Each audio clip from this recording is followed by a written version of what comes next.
ఆదిలాబాద్ జిల్లా ఆరోగ్య పాఠశాలలో విద్యార్థులకు చేకూరుతున్న లాభాలపైన విద్యార్థిని చెప్పిన ఎరుక అందరినీ ఆకట్టుకుంది. జిల్లా కేంద్రంలో ఓ ప్రోగ్రాంలో విద్యార్థిని చెప్పిన ఎరుకను ఆసక్తికరంగా విన్నారు కలెక్టర్ రాజర్షిష. ఆరోగ్య పాఠశాల ఏర్పాటైన నాటి నుంచి ఎలాంటి ప్రయోజనాలు కలుగుతున్నాయి అనేది ఎరుక రూపంలో వివరించింది చిన్నారి. అయితే ఈ ప్రోగ్రాంకు హాజరైన అధికారులు, ప్రజలు చిన్నారి మాటలకు ఫిదా అయ్యారు.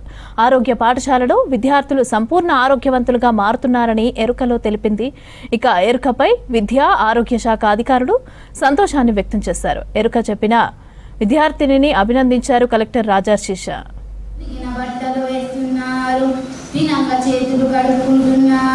పరిశుభ్రత పాటిస్తున్నారు దేవరా, పోషకాలున్న తిండి తింటున్నారు, కూరగాయ ముక్కలు పారేసేటోళ్ళు ఇప్పుడు ఏరుకొని మరీ తింటున్నారు దేవరా, ఐరన్ గోళీలు కూడా వేసుకుంటున్నారు. ఏంది దేవరా, ఇంకా కోపం తగ్గించుకుంటున్నారు, టెన్షన్ను అధిగమిస్తున్నారు.